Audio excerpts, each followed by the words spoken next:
Ryan here again, board certified specialist physician. Thank you so much for joining me in this, our third didactic approach in internal medicine. We are breaking down hypertension. If you haven't yet subscribed to my channel, well, what are you waiting for?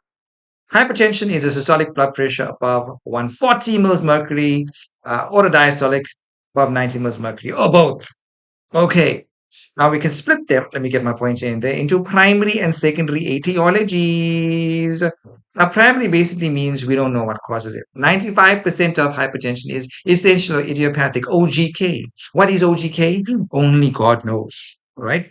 But 5% are secondary causes where there is an underlying cause that we can figure out and we can address. Okay. And there we're looking at pointers, clinical indicators, or laboratory indicators that will guide us into this being a prospective secondary etiology for hypertension. So, abnormal creatinine tells you, look, there could be chronic kidney disease. And that is a classic story of the chicken or the egg. Is the hypertension driving the CKD, or is the CKD driving the hypertension? Well, nephritic syndrome, your key there is going to be hematuria with azotemia and hypertension. Okay, renal artery stenosis as well. Especially when the patient goes into flash pulmonary edema after starting an ACE inhibitor. That happens in bilateral renal artery stenosis, RAS.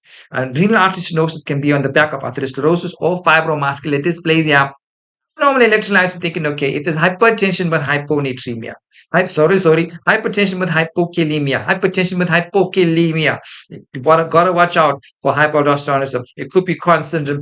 Do your aldosterone to renin ratio. And remember, the patient has to be off medications which impact the RAS system. The patient can't be on RAS blockade when you are investigating for hypaldosteronism. If the patient appears obese or has a recent history of weight gain, is it pregnancy related? Please.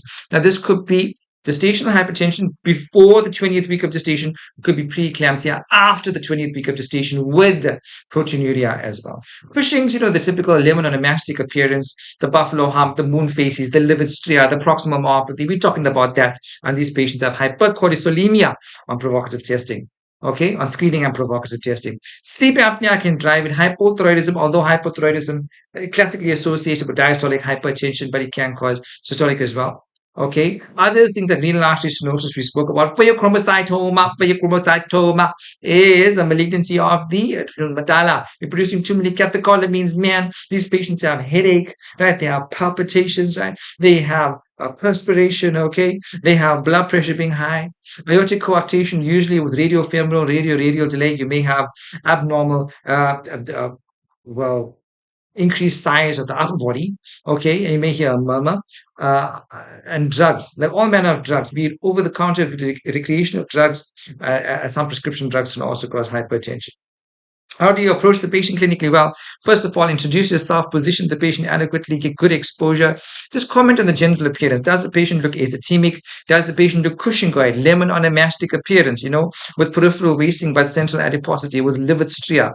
Does the patient look acromegalic with very coarse facial features, large hands, large feet? Is the upper body hypertrophy alluding to the off chance this patient could have coarctation? Then you got to pay attention to the radial delay, radiofemoral delay. Radio pulses, like we mentioned, radiofemoral delay. Does the patient have AV fistula in case they are receiving dialysis? Okay. Don't miss to take the blood pressure lying, standing with both arms and use the appropriate size cuff. Palpate the vessel wall for the carotids. If there's a goiter, listen for the pruvi, which speaks to hypervascularity of the gland, hyperthyroidism on the back of Graves' disease, right? Xanthelasmata and Arcasenilus keeps company, right?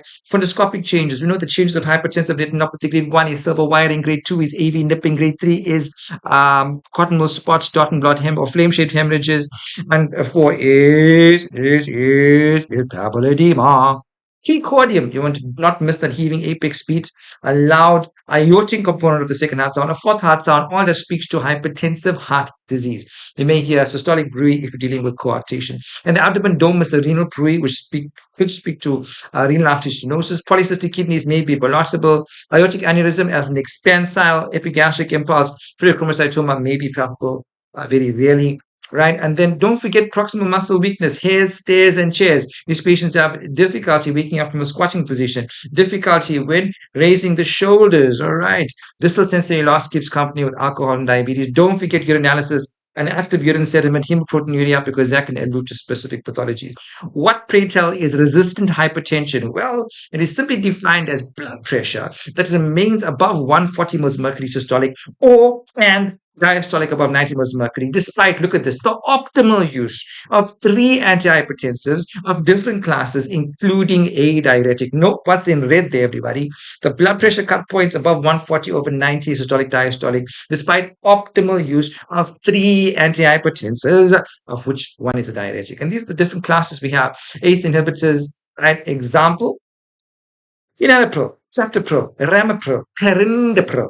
ARBs, angiotensin receptor blockers, losartan, candastatin, calcium channel blockers. There's a dihydropyridine and the non-dihydropyridine flavor. But in terms of blood pressure, we talk about the dihydropyridine, guys. Yes, amlodipine, I'm looking at you. If there's another compelling indication, if you want antiproteinurics on board, if you want heart rate control, we can talk about the non-dihydropyridine brothers, dotaism, whatever. Diuretics, in the way of loop diuretics, usually furosemide Lasix.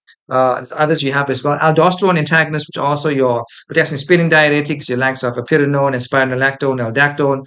Beta blockers, right? We can use those. Alpha 1 blockers, central alpha 2 blockers, agonists rather, sorry. And vasodilators in the way of hydralazine and isosolvide mononitrate. Where do these drugs act? So your carbonic anhydrase inhibitors, acetazolamide, acts on the proximal convoluted tubule. Your thiazides act on the distal convoluted tubule. Your loop diuretics act on, a loop, obviously, right? We're talking about furosemide acting on the thick ascending limb of the loop of Henle. Potassium sparing, your aldo receptor antagonists act on the collecting duct. Yes, aldactone, I'm looking at you. Okay, my friends. It's so important for us to be humble. Look, humility and honesty are two legs that we can run on in this Christian life, and we can progress really far in our walk with God if we are simply totally humble and honest. 1 Peter 3, verse 9 says, finally, all of you have unity of mind, sympathy, brotherly love, a tender heart, and a humble mind. Remember, we said, everybody, that God resists the proud, He opposes the proud, but gives grace to the humble. I pray that upon our lives. Amen. Have a lovely day, and I'll see you soon. Here are my references.